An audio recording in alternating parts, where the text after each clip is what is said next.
We went to Shrewsbury yesterday with the Bootle Evening Townswomen's Guild. And, oh, the countryside was magnificent. Oh, it was beautiful. There was every shade of green. I didn't know there were so many shades of green. And the little lambs.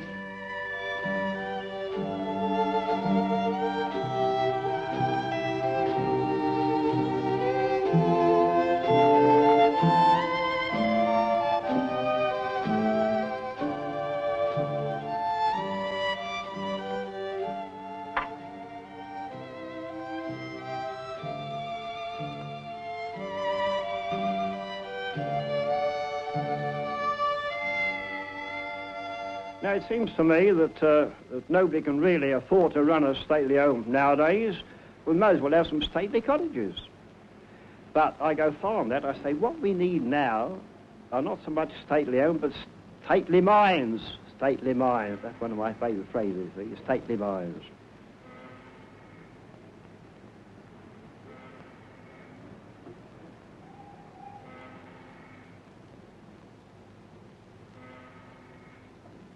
Well, maybe a lot of it is because there's no father. It might be that, and... But still, he's the only one in the family that's ever done it. Oh, what was the last lot he did? Was it £3 you stole and spent it? And I mean, he's no need to do it. He gets, he goes to the pictures, they get sweets and they get plenty of fruit, don't you? They're kept short of nothing. I got a TV put in for them. There's nothing the more I can give them.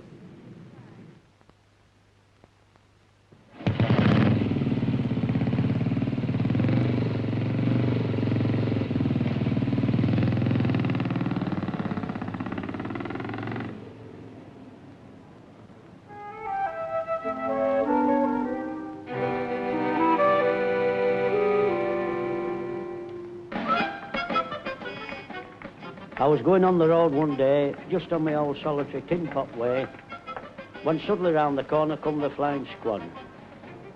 The usual chatter. They turned round, they said, well, give an account of your movements. I said, I've been to London, Sheffield, Nottingham, Newcastle, Birkenhead, Seacombe, Liverpool, Brighton, Huddersfield, Halifax, Barnsley, Wakefield, Norman and Pontefract. Cleckheaton, Dumfries, Falkirk, Dundee, Tranent, Dumbarton, Scotland, Merthyr, Tibble, Pontypridd, Aberdare, Cardiff City, Wrexham and Bristol, Wales. He says, hold on a bit, lad, I've had enough. He was puzzled with the detective.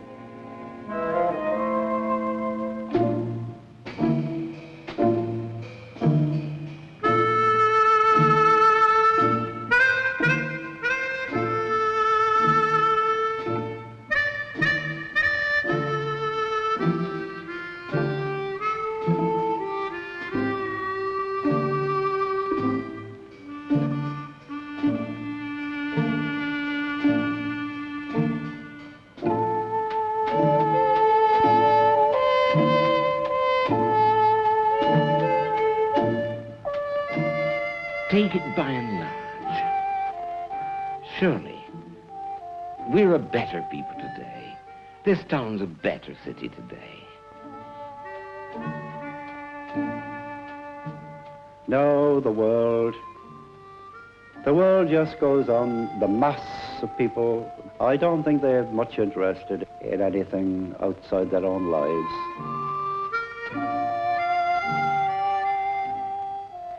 I think if I got a job and settled down, get myself tidied up, some nice clothes, I think my wife would have me back tomorrow. I was talking to a fellow the other week. He'd just come from Africa. He'd been away on a ship. And he tells me that there was over 6 million huts to let in Africa. There's that many Africans over here.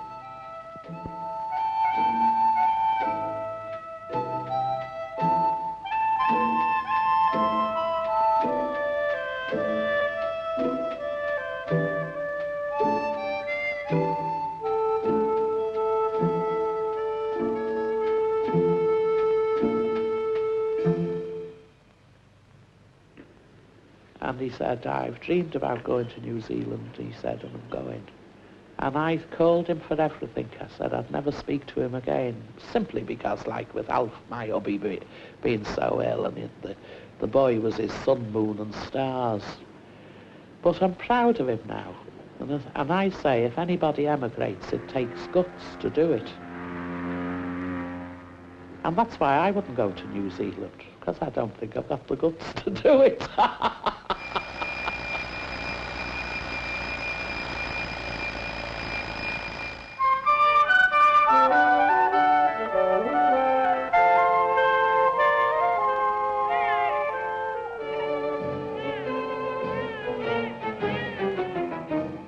Why should a man work when he has the health and strength to lie in bed?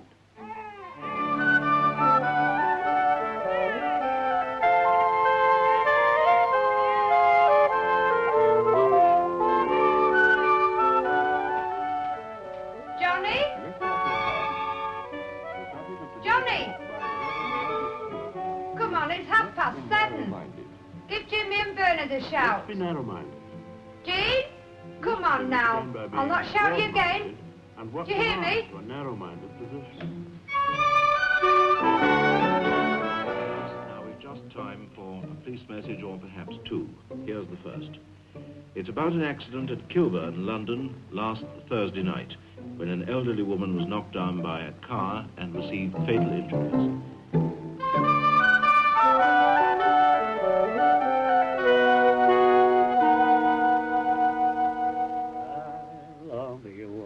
I never loved before. When first I met you on the village green, oh, come to me, my dream of love is gone. I love you as I love you when you were sweet, when you were sweet. 16.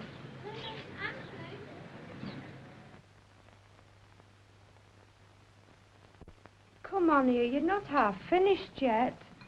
You knew you was late when I shouted you this morning. I've overslept a bit myself. Now look, it's 7:45 by the right time. That clock's not fast this morning, you know.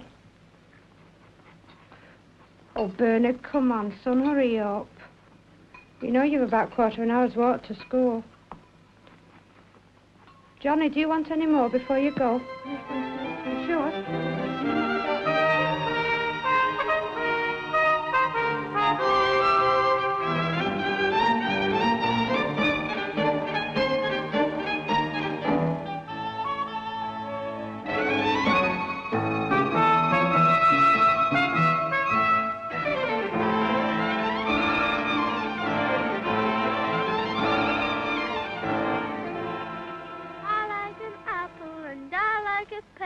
And I like a sailor with nice curly hair. Oh gee, I love him, I can't deny it. I'll be with him wherever he goes. He stands on the corner and whistles me out. He shouts, "You-wee, you-wee, are you coming out?" Oh gee, I love him, I can't deny it. I'll be with him wherever he goes. He bought me a shawl of red, white, and blue, and when we got married, he tore it in two. Oh, gee, I love him, I can't deny it. I'll be with him wherever he goes.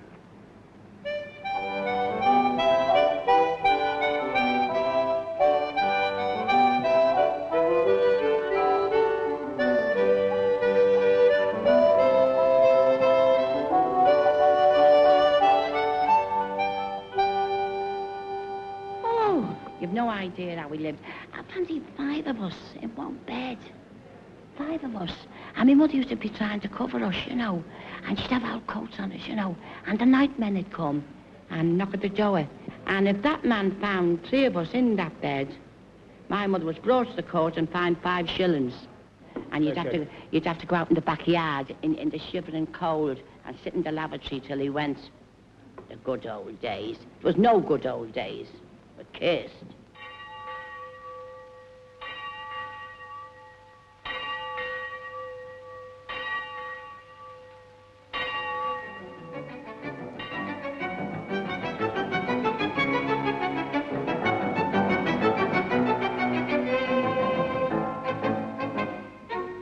I fully think myself that education is the finest thing that ever a man could have.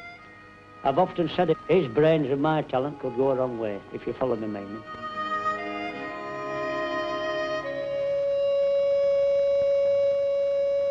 Take her by the lily white hand, take her by the water, give her a kiss and make her cry, she's the old man's daughter. Hello, the apple of heaven order, a bunch of roses she shall wear, a lily white diamond by her side, choose the one to be your bride. Take her by the lily white hand.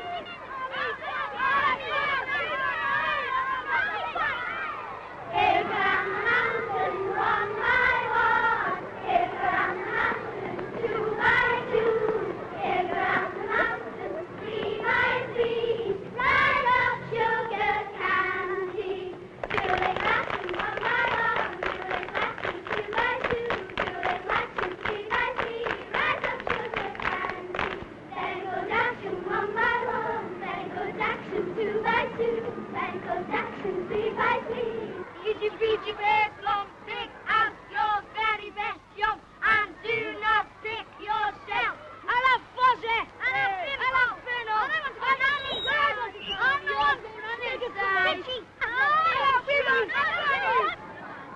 roses she shall wear, a lily white diamond by her side, choose the one to be your bride. Take her by the lily white hand, take her by the water, give her a kiss and make her proud, she's the old man's daughter.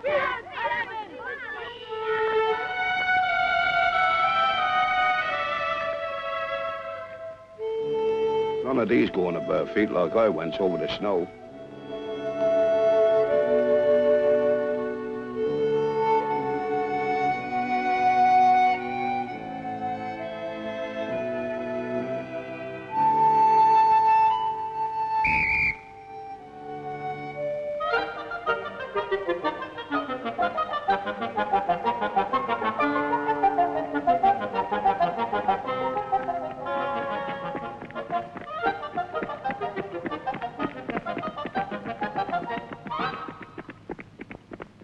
Oh, no, it's a better world than it was. I'm sure of that.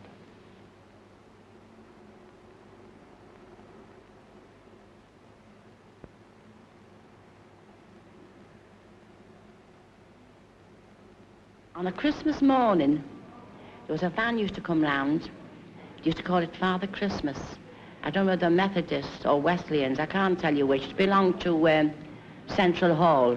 I think they were Quakers or something. They used to come round on a Christmas morning with a van, and they'd give each little child a little underwear and a little penny and a doll. And that's all them children ever got. There was no Santa Claus, no stockings.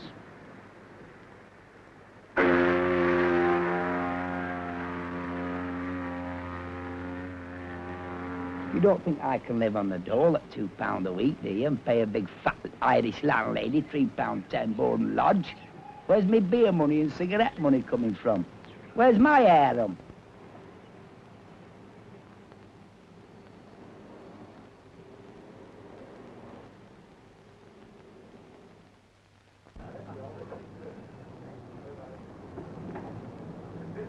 I think we'll be all standing on the corner again before long, bumming a fag.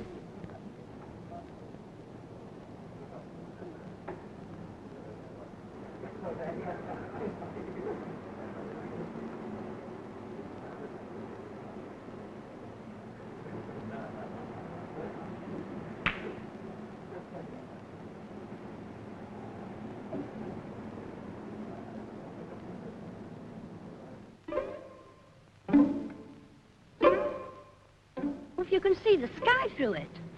Sky, yes, the sky right through. With no electric light whatever. And the town hall tell me I must pay for it myself. My chimney stack was demolished on the 5th of November, 1957. I've got cats here. I've got 2 cats, a big one and a kitten. The big one's run out with flies and left me with the little one, and that's no good. Big one won't stay. It goes out. Even the cats is afraid to stay in the bloody house, and yet we've got to stay here. And the cockroaches, well, till lately, they've been eating us alive. Go to next door but one and look up to the roof, and is there a big manhole in the roof where they've got to go for the policeman the other night to get the little baby out because the ceiling was falling on it, killing it.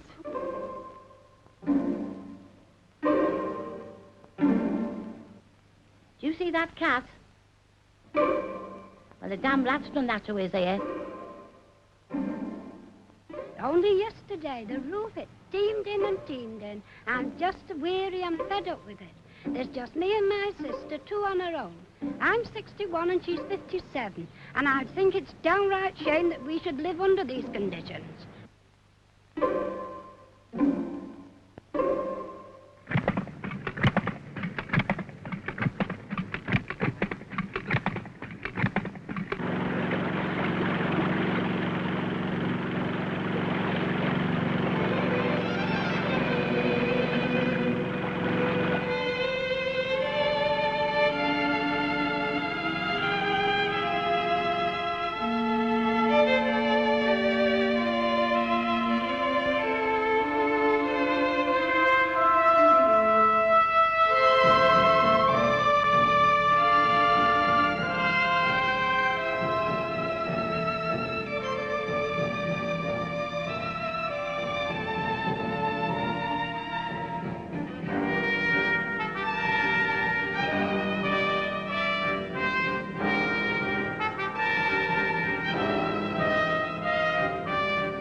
I asked him like about a job, and they were draining and that with pipes and that, you know, taking the sewerage up.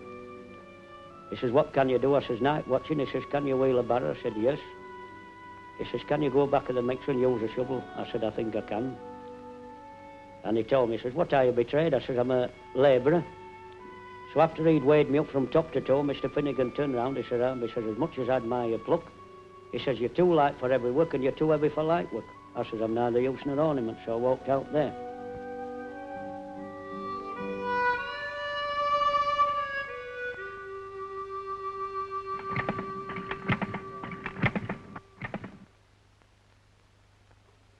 Now, that's one of my best pastimes at the public library. Get in there and see the old cronies, the one-time empire builders, trying to do the same as me, live on less than £3 a week.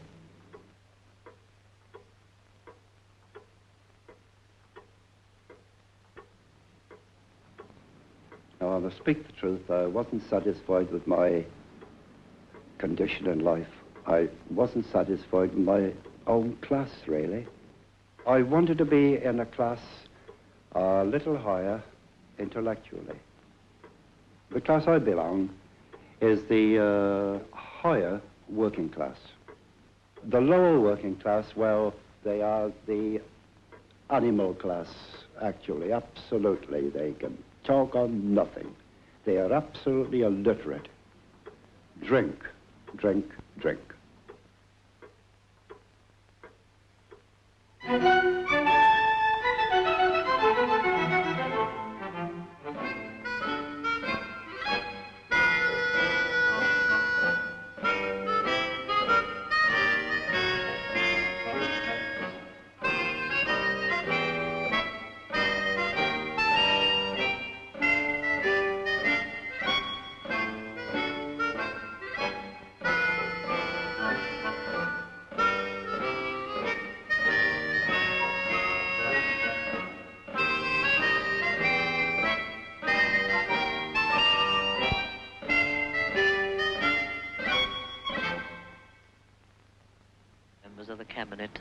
the opposition, the leader of the Liberal Party, and the Lord Chancellor and the Speaker, the High Commissioners, the representatives of the services. They stand before the cenotaph, and we await the notes of Big Ben to announce the silence. I'd gone to work on the Tuesday morning, and a big envelope came. So I opened this envelope, which I shouldn't have done, but I did do. And it was his papers to report to us and underline. So I said to the oldest son, I said, don't go to school this morning. I said, Joe, you better take this letter. Then he says, I'm not missing school. I said, you'll do as you were told. You'll take this letter down to the warehouse, then ask for your father. So he went. So he come back. I said, how did he go on? Oh, he said, it's his mobilisation papers. My dad is going away to the war. He says he'll be home soon, but he didn't come home soon. They all landed into Tommy Duck's round the corner. So anyhow, I'll tell you about 1:30. Oh, they rolled in 6 of them with a great big gallon jar of beer, drunk. So, of course, I didn't know the taste of drink. And I says, oh, you've come home in a nice state, I said. So one of them said, oh, well, never mind, Ma. He says, we'll not see you for a long time after, he said.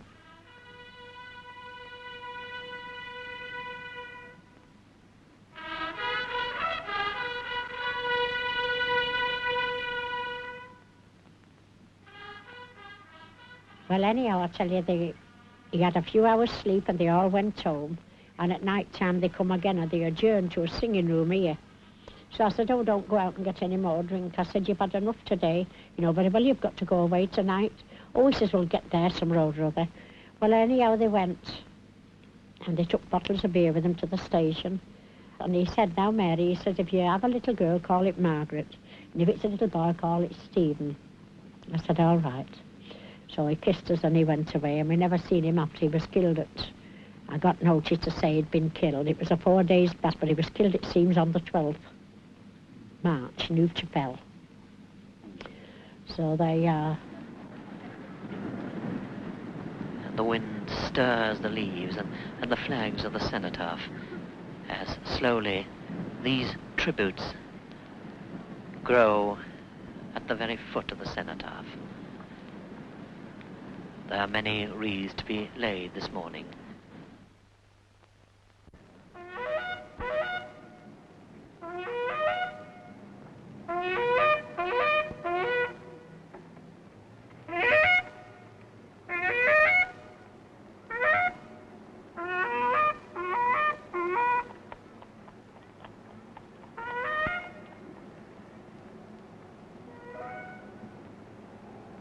So Madge said to me she thought that the budgie was egg-bound. And I said, well, we'll have to do something about it, because it'll die if we don't. I said, have you got a book on budgie? She said, no. So she sent the boy out to buy a book, and we did what we could for it. So she rang me up the next day, told me there was no eggs, rang me up the next day, no eggs. So I said to her, well, you better take it to the university and have it seen to there. So she said, oh, I can't do that. She said, it says in the budgie book, you've got to keep them in the one heat. If I take it out in the cold, it'll get pneumonia and die. So anyway, she got a vet in to have a look at it. And Shep, the dog, followed her in. And he goes to the cage to get the budgie out. Opens the cage, the budgie flies out. A light's on the mat. The dog jumps on it, and no budgie. He picks it up, the vet, looks at it. He said, this budgie's not egg-bound. He said, it's got a tumour. And with that, he just threw it in the fire. So Madge says, good heavens, she says, my lads will go mad. What did you do that for?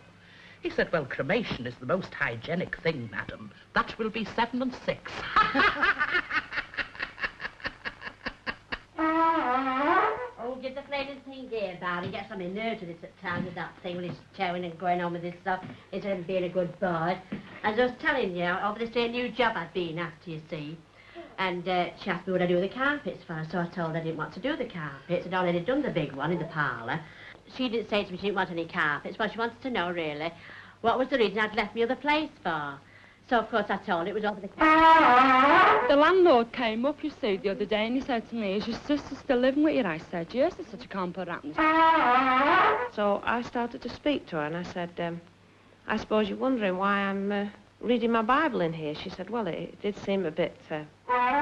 You won't carry the can back, but I've got to carry the can back. But I'm not carrying the can back for no... Talk. I love to listen to it. Go round in the mornings, down the street, yop. People say to me, big-hearted fear. You won't carry the can back, but I've got taken a to carry the delight can all back. my But life I'm not carrying the can in back for giving no away. due. The landlord came up, you I see, love the to other day, listen and he to said it. to me...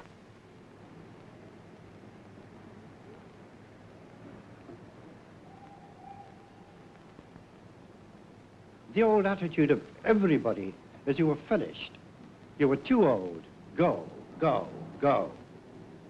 I would have liked to have worked down, but they threw me out because I was old. It's a sin to grow old, you know. We had an old lady here, and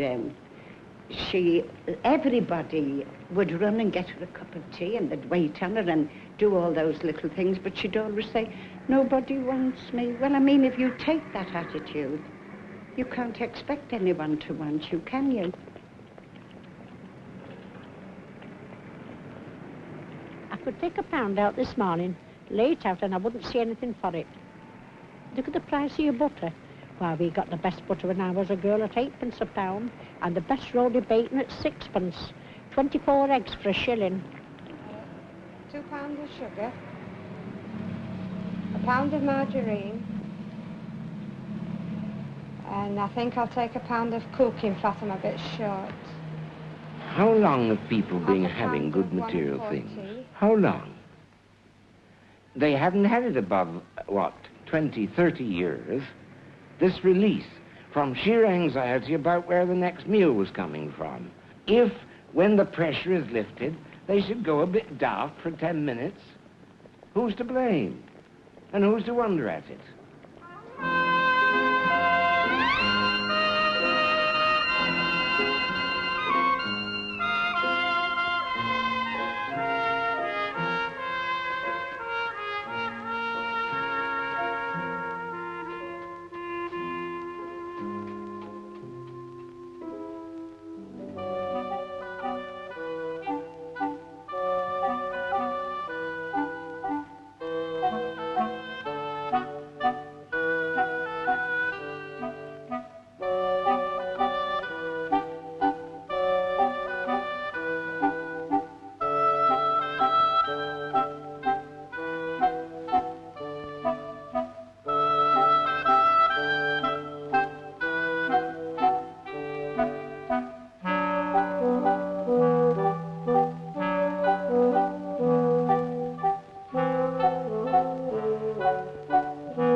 Carrying of ammunition and water.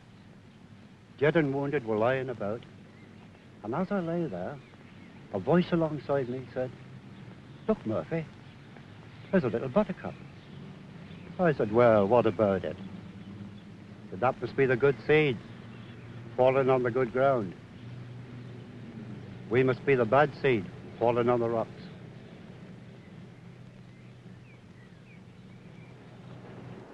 And my dad used to go away to sea, like, and it was very hard on my mother, you know. Used to give her beatings for nothing. She was a very hard-working woman. And when he come home from sea, all the money would go over the counter. And then, of course, my mother died on Christmas Eve. And she left me 14, a little baby, 12 months old. And another one, 4. My dad stayed with us 8 weeks. And then he got a ship and went away and left us. So, of course, he died after, you know. Then I had more trouble on my plate, like my husband never ever got much work. And I've had to work all my life. But thank God, God's been very good to me and His Holy Mother. It's a bit of a lousy life, taking it all around from top to toe.